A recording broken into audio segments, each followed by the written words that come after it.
এই ভিডিওটি আপনাদের আগেই দেখানোর কথা ছিল, কিন্তু হঠাৎ অসুস্থ হয়ে পড়ায় সেটি সম্ভব হয়নি। তাই একটু দেরি হলেও আজ নিয়ে এলাম রথযাত্রার আগের সেই প্রস্তুতির মুহূর্তগুলি। চলুন দেখে নেওয়া যাক জগন্নাথ মন্দিরের রথের আগে কেমন পরিবেশ ছিল। চলুন আজ বেরিয়ে পড়ি জগন্নাথ মন্দিরের দিকে। শুনেছিলাম রথযাত্রার প্রস্তুতি জোর কদমে চলছে, তাই আমরাও আজ বেরিয়ে পড়লাম সেই মন্দির দর্শনের জন্য। আমাদের বাড়ি থেকে মন্দির বাইকে গেলে 5 মিনিট মতো টাইম লাগে। আজকে রাস্তাঘাট বেশ ফাঁকা ফাঁকা, রবিবার দিন একটু ফাঁকা ফাঁকা থাকে। অবশেষে পৌঁছে গেলাম মন্দিরে, কিন্তু মন্দিরের দরজা তখনও বন্ধ ছিল। তাই ভাবলাম ততক্ষণ বাইরের দিকে কি প্রস্তুতি চলছে সেগুলো একটু ঘুরে দেখি।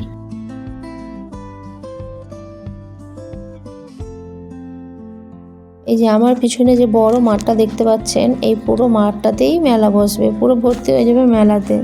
চারিদিকে অনেক দোকান আসা শুরু হয়ে গেছে, এদিকে অনেক নাগরদোলনা এসেছে, এগুলো আস্তে আস্তে লাগানো হচ্ছে, কাজ চলছে। বাচ্চাদের বড়দের অনেক রকম এসেছে। আয়ুষ তো এগুলো দেখে বেশ মজা পাচ্ছে। আর ওখানে অনেক দোকান রয়েছে, ওগুলো সব মনোহারির দোকান, কিছু খাবারের দোকান। রথযাত্রা মানেই শুধু জগন্নাথ দেবের রথ টান এবং মন্দির দর্শন তা নয়, সঙ্গে সঙ্গে জমে ওঠে বড় মেলাও। এখন কোথাও কোথাও কাজ এখনও চলছে দোকান সাজানোর, কারো দোকান সাজানো হয়ে গেছে, কেউ তো এখনও জিনিসপত্র নিয়ে আসছে। এইখানে একটা ফুলের দোকান বসেছে আর্টিফিশিয়াল, এটাই আমার চোখ আটকে গেল, খুব সুন্দর ফুলগুলো। দেখুন এই দোকানটা প্রায় সাজানো কমপ্লিট, এখন থেকেই বেচাকেনা শুরু হয়ে গেছে। এছাড়া নানা রকম বাচ্চাদের খেলনা, নানা রকম মনোহারী দোকানও রয়েছে, যেগুলো এখনও কাজ চলছে। আমরা একটু চারিপাশটা ঘুরে দেখলাম। সব মিলিয়ে রথের প্রস্তুতি তুঙ্গে, চারিদিকে উৎসবের রং ফুটে উঠছে। এতক্ষণের পর দেখলাম মন্দিরের দরজা খুলেছে। চলুন মন্দিরটা আপনাদের একটু ঘুরিয়ে দেখায়। এটা বিশাল একটা এরিয়ার মধ্যে রয়েছে, ভিতরে অনেক ছোট ছোট মন্দির রয়েছে, দেখতে খুব সুন্দর। প্রবেশদ্বারের সামনে যে দুটি বড় সিংহ রয়েছে, আয়ুষ তো সেগুলো নিয়েই ব্যস্ত। সন্ধ্যের আলো জ্বালানোর পর মন্দিরের চূড়াগুলো কি সুন্দর দেখতে লাগছে, চারিদিকটা খুব সুন্দর দেখতে লাগছে।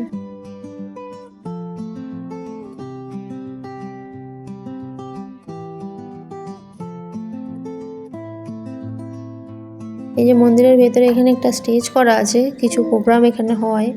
আর এই যে কি সুন্দর দেখুন কারুকার্য করা, এত সুন্দর যে দাঁড়িয়ে দাঁড়িয়ে দেখতে ইচ্ছা করবে। নতুন কালার করা হচ্ছে রথের উপলক্ষে।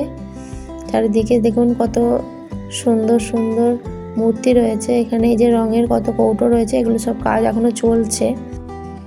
আপনাদের মন্দিরের আশেপাশেটা দর্শন করাচ্ছি ঠিকই, কিন্তু মূল গর্ভগৃহ দরজা তখনও বন্ধ ছিল, তাই জগন্নাথ দেবের দর্শন আর আজ হলো না। এদিকের পরিবেশটা এত সুন্দর এবং শান্ত যে মনটা ভালোই হয়ে গেল। এই যে আয়ুষ, ও যেখানেই যায় ও ছোটাছুটি ছাড়া কাজ নেই, তাই ও নিজের কাজ করতে ব্যস্ত।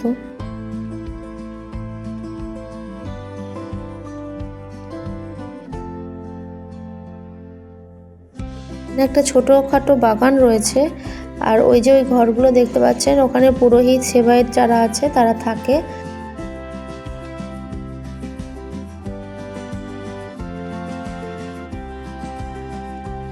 এদিকে ভিতরে রাস্তাঘাটগুলো পরিষ্কারের কাজ এখনো চলছে।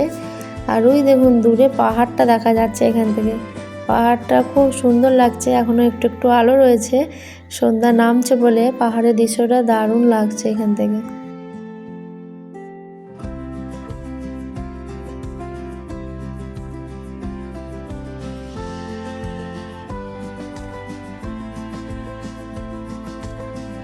দেখুন এই মন্দিরগুলো পুরোটাই নতুন করে রং করা হচ্ছে, রং করার পর মন্দিরটা আরো বেশি আকর্ষণীয় দেখতে লাগছে। এই দেখুন মন্দিরের ভিতরে কি সুন্দর পদ্ম গাছ লাগানো হয়েছে। এই দেখুন এই যে দরজাটা বন্ধ, এখানেই জগন্নাথ দেব রয়েছেন।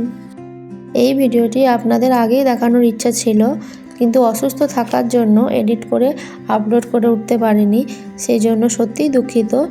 তবু ভাবলাম এই সুন্দর মুহূর্তগুলি আপনাদের সাথে শেয়ার না করলে অসম্পূর্ণ থেকে যাবে, তাই একটু দেরি হলেও ভিডিওটি আপলোড করলাম। ভিডিওটি দেখে কেমন লাগলো অবশ্যই জানাবেন। ভালো লাগলে লাইক, শেয়ার, কমেন্ট এবং সাবস্ক্রাইব করে আমার পাশে থাকবেন। দেখা হবে পরের ব্লগে। এখনকার জন্য টাটা।